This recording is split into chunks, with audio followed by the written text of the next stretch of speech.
प्राकृतिक प्रकोप, दुर्घटना वा अन्य अनपेक्षित घटनाबाट हुने वित्तीय क्षतिलाई न्यूनीकरण गर्दै बीमाले आर्थिक स्थायित्व प्रदान गर्दछ। चालु आर्थिक वर्ष 2081-82 को चैत्र मसान्तसम्म बीमाकहरू मार्फत 3,02,523 दाबी संख्या अन्तर्गत रु 62 अर्ब रकम दाबी भुक्तानी भइसकेको छ।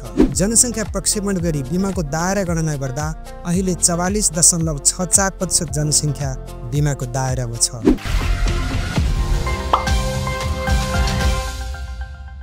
हाम्रो लागि विशेष दिन हो, उत्सवको दिन र खुसियाली मनाउने दिन हो। नेपाल बीमा प्राधिकरणको 57 वार्षिक उत्सवको दिन। आजको दिन यस मञ्चमा उभिएर मैले यहाँलाई स्वागत गर्न पाउँदा म अत्यन्तै हर्षित छु, गौरवान्वित छु र भावुक पनि छु। नेपाल बीमा प्राधिकरण आज 57 वर्षमा प्रवेश गरेको छ। यस सुखद उपलक्ष्यमा आयोजित यस विशेष समारोहमा हाम्रो निमन्त्रणालाई स्वीकार गरी पाल्नुभएका प्रमुख अतिथिज्यू, विशेष अतिथिज्यू तथा यस कार्यक्रममा उपस्थित हुनुभएका सम्पूर्ण महानुभावहरूलाई म हार्दिक स्वागत गर्न चाहन्छु।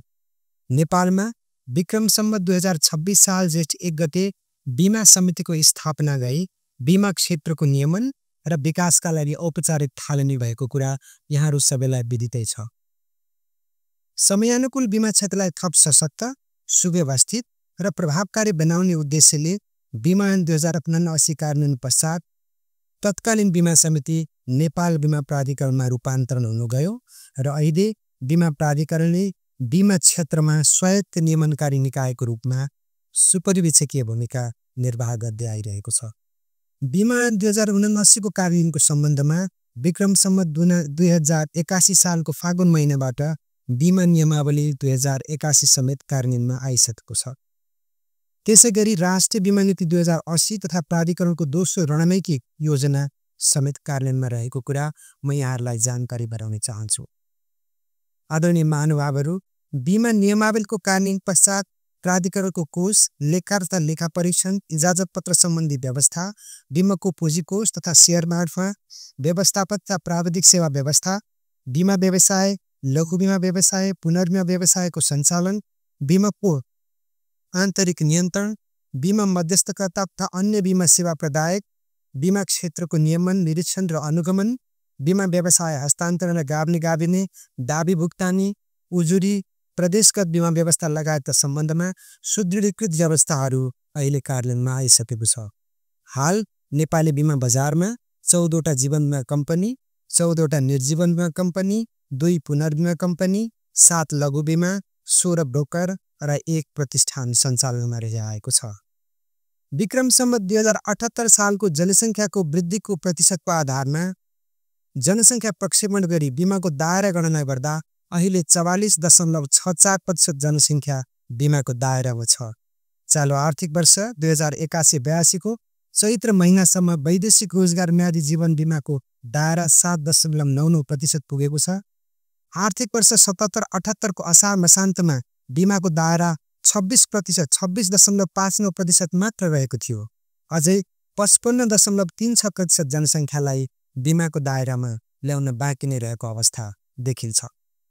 यस आर्थिक वर्षको चैत्र मसान्तमा 1,43,79,553 सक्रिय जीवन बीमा छन् भने जसमध्ये 50.31% पुरुषहरूको बीमा छ, 49.69% महिलाहरूको बीमा छ।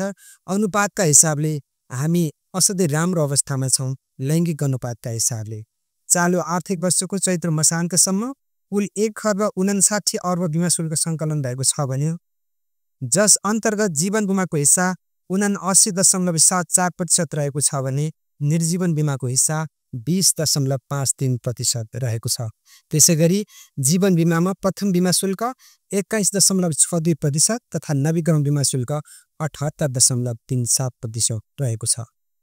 चालु आर्थिक वर्ष 2081-82 को असार मसान्तका लागि प्रक्षेपण गरेको कुल गारस्थ उत्पादनलाई आधारले गणना गर्दा कुल गारस्थ उत्पादनमा बीमा शुल्क सङ्कलनको अनुपात 3.69% हुने अनुमान गरिएको छ। बीमाकहरूले भुक्तानी गर्ने दाबीको सङ्ख्या र रकममा क्रमशः वृद्धि हुँदै गइरहेको छ। चालु आर्थिक वर्ष 2081-82 को चैत्र मसान्तसम्म बीमाकहरू मार्फत 3,02,523 दाबी सङ्ख्या अन्तर्गत रु 62 अर्ब रकम दाबी भुक्तानी भइसकेको छ। गत अबको चैत्र मसान्तसम्मको तुलनामा दाबी भुक्तानी सङ्ख्यामा 10.47% कमी आए तापनि भुक्तानी रकममा भने 3.46% वृद्धि भएको देखिन्छ। बिमा गाभ्ने र गाभिनी क्रमसँगै बिमाको शाखा कार्यालयहरूको सङ्ख्या विगत वर्षहरूको तुलनामा कम भए तापनि शाखा विस्तार र लघु जीवन र लघु निर्जीवन बिमाको स्थापनासँगै चालु आर्थिक वर्षको चैत्र मसान्तसम्ममा बिमाको शाखा कार्यालयको सङ्ख्या गत आर्थिक वर्षको चैत्र मसान्तको तुलनामा 2.15% वृद्धि भएको छ।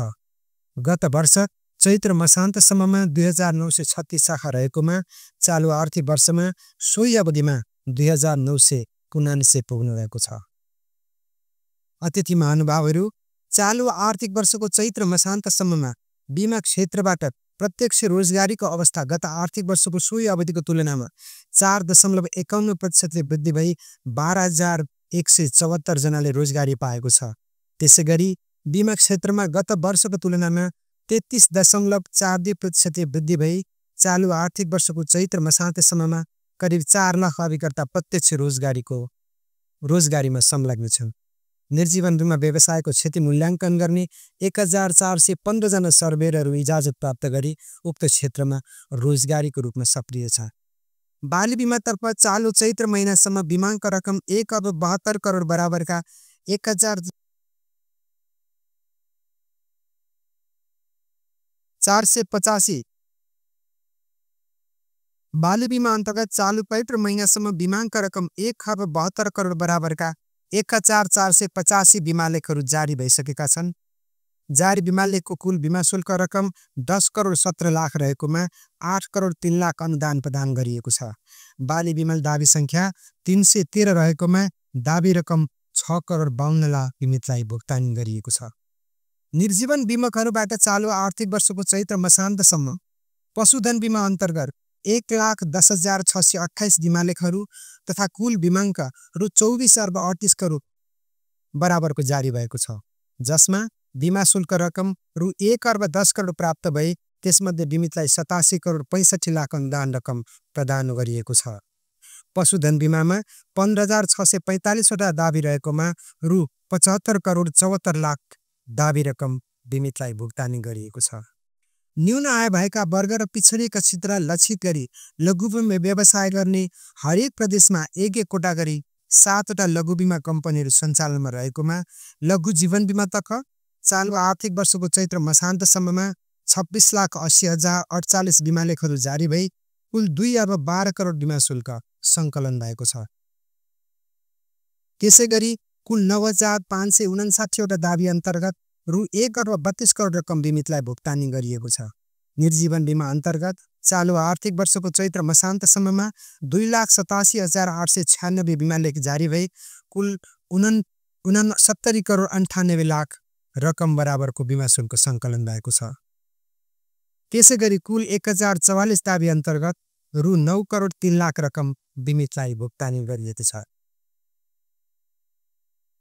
विक्रम सम्वत 2081 साल कार्तिक 1 गतेदेखि पालित तथा पशुधन बिमाको प्रिमियममा अनुदान उपलब्ध गराउने कार्यविधि 2081 नयाँ रूपमा कार्यान्वयनमा आएको छ, जस अन्तर्गत नेपाल सरकारबाट प्राप्त हुने अनुदानको प्रतिशतलाई बिमाङ्कको आधारमा 50 लाख रुपैयाँ बिमाङ्कसम्मको बिमा लेखको बिमा शुल्कमा 80%, 50 लाखदेखि 1 करोड रुपैयाँसम्मको लागि 65% र 1 करोड माथिको लागि बिमा शुल्कमा 50% गरी 3 तहमा अनुदान रकम उपलब्ध गराउने व्यवस्था गरिएको छ। बिमाको दायरा बढाउने सन्दर्भमा प्राधिकरणको केन्द्रीय कार्यालय र प्रादेशिक कार्यालयहरूबाट बिमा सम्बन्धी सचेतना अभिवृद्धिका लागि प्रदेश र स्थानीय तहमा बिमा सम्बन्धी कार्यक्रमहरू निरन्तर सञ्चालनमा रहेका छन्।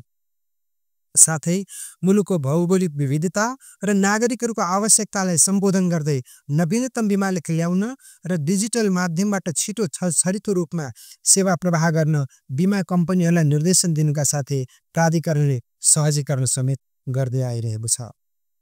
प्राधिकरणले बिमा क्षेत्रलाई सुरक्षित, विश्वसनीय, भरपर्दो र दिगो बनाउने उद्देश्यले समयानुकूल निर्देशन, परिपत्र, सूचना, मार्गदर्शन आदि जारी गर्दै आएको छ।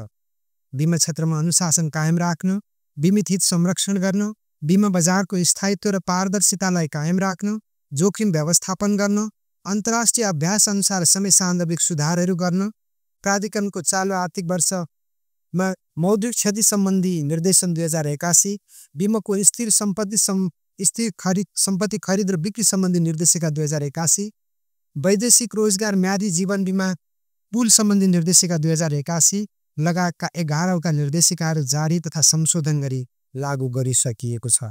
त्यसैगरी केही निर्देशिकाहरू संशोधन तथा जारी गर्ने चरणमा समेत रहिआएका छन्। भूकम्प, आगलागी, बाढी, पहिरो, जलवायु परिवर्तन जस्ता प्राकृतिक प्रकोपहरू र अन्य अनिश्चित घटनाहरूबाट उत्पन्न हुने बहुआयामिक जोखिमहरूलाई व्यवस्थापन गर्ने सबैभन्दा प्रभावकारी र एकमात्र वित्तीय माध्यम नै बीमा हो। अतः मानव जीवन, घर, सम्पत्ति र पुँजीजन्य स्रोतहरूमा विद्यमान जोखिमलाई बीमा कम्पनीहरूमा हस्तान्तरण गरी आर्थिक सुरक्षाको प्रत्याभूति गर्नु वर्तमान समयको अपरिहार्य आवश्यकता रहेको देखिन्छ। बीमा क्षेत्र राष्ट्रिय अर्थतन्त्रको संवाहकका रूपमा सक्रिय रहँदै पुँजी परिचालन, जोखिम व्यवस्थापन र दीर्घकालीन वित्तीय स्थायित्व कायम गर्न योगदान गरिरहेको छ। पछिल्लो समय सार्वजनिक वित्त, वैदेशिक व्यापारका आर्थिक वृद्धि सम्बन्धी उपलब्ध तथ्याङ्कहरूको समग्र आर्थिक गतिविधिमा सुधारको सङ्केत गरिरहेकोले बीमा क्षेत्रलाई अझ व्यापक बनाउँदै समावेशी वित्तीय प्रणालीको विकासमा टेवा पुर्याउने समय आएको छ र बीमा प्राधिकरण त्यसका लागि दत्तचित्त छ।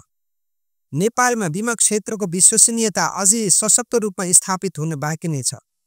बीमाको पहुँच देशका दुर्गम र पिछडिएका क्षेत्रहरूमा पुर्याउन अझ हामी सबैले थप सक्रियता देखाउनु पर्ने आवश्यकता छ।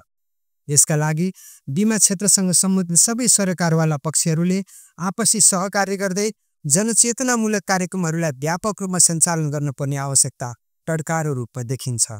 प्रचार प्रसारका माध्यमहरूलाई प्रभावकारी रूपमा परिचालन गर्दै बीमाको महत्त्व, लाभ र सेवा प्रक्रियाबारे आम नागरिकमा जानकारी पुर्याउनु अत्यावश्यक रहेको छ। बीमालाई भरपर्दो, सहज र सबैका लागि सुलभ बनाउने दिशामा अझ धेरै काम गर्न बाँकी छ ताकि बीमा हाम्रो जीवनको अभिन्न अङ्ग बन्न सकोस्। बीमा आर्थिक सुरक्षाको एउटा आधारभूत माध्यम हो जसले आकस्मिक जोखिमबाट व्यक्तिको जीवन, सम्पत्ति तथा व्यवसायलाई सुरक्षित रूपमा राख्नु सहयोग पुर्याउँछ। प्राकृतिक प्रकोप, दुर्घटना वा अन्य अनपेक्षित घटनाबाट हुने वित्तीय क्षतिलाई न्यूनीकरण गर्दै बीमाले आर्थिक स्थायित्व प्रदान गर्दछ। त्यति मात्र होइन, सामाजिक सुरक्षाको प्रवर्धन, लगानी वातावरणको सुदृढीकरण र दिगो आर्थिक विकासमा समेत बीमाले महत्त्वपूर्ण योगदान पुर्याएको सर्वविदितै छ। तसर्थ बीमा हरेक व्यक्तिको जीवनमा आवश्यक सुरक्षा कवचको रूपमा स्थापित हुनु आवश्यक छ र हामी सबैले त्यो अभियानमा एकचित्त भएर लाग्नुपर्ने आवश्यकता देखिन्छ। अन्तमा नेपाल बीमा प्राधिकरणको 57औं वार्षिकोत्सवको यस सुखद अवसरमा आयोजित विशेष समारोहमा हाम्रो निमन्त्रणालाई स्वीकार गरी पाल्नुभएका सम्पूर्ण प्रमुख अतिथिज्यू, विशेष अतिथिज्यू लगायत सम्पूर्ण अतिथिहरूमा पुनः हार्दिक स्वागत गर्दै मेरो मन्तव्य यही अन्त्य गर्न चाहन्छु। साथै विनम्रताका साथ यो अनुरोध गर्न चाहन्छु कि आगामी दिनहरूमा यहाँहरू सबै आदरणीय सरकारवालाहरूबाट सदा चाहिँ सहयोग, शुभेच्छा, सहकारी र मार्गदर्शन प्रदान हुनेछ। धन्यवाद। यस्तै बीमा, बैंक र शेयर बजार सम्बन्धी सम्पूर्ण जानकारीका लागि बीमा पोस्टको युट्युब च्यानललाई लाइक, शेयर र सब्स्क्राइब गर्न नभुल्नुहोला। धन्यवाद।